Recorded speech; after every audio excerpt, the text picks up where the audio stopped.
Hello everyone. Thank you so much for coming to help us conduct this experiment today. We were of different ages. We were made to stand in a line. Now I'm gonna ask you a bunch of questions. If your answer is a yes, step forward. If it's a no, please step back. Here goes. Ready? Did you learn how to ride a bicycle before the age of 10? Did you learn music in school? Did you take any lessons in sports? And no, video games are not a sport, even if it has the word game in it. Did you learn how to iron your clothes while still in school? Take a step forward. If not, take a step back. If you can make tea or breakfast, not just for yourselves, please step forward. If not, take a step back.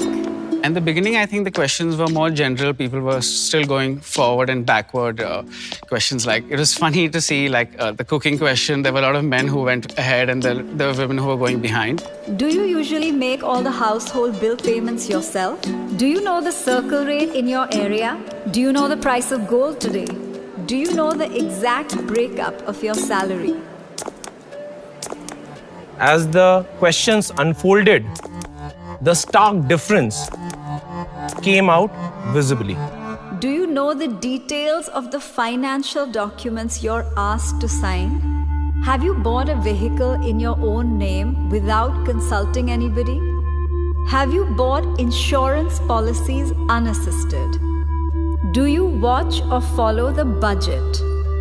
You think you're doing okay, but then you're like, okay, these are kind of important things that I don't look at. Do you manage your own finances and earnings unassisted? Do you know how to invest in mutual funds? Do you know the difference between a mutual fund and an SIP?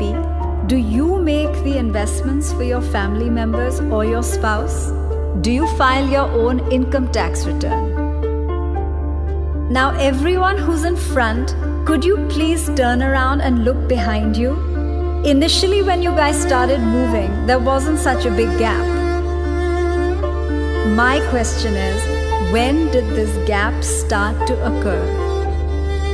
The minute the questions became about managing money, the gap between men and women became very clear and evident. Women handling certain responsibilities regarding their own life, which were always passed on to someone else in the family or the men. There was a slight unfairness I realized at that time.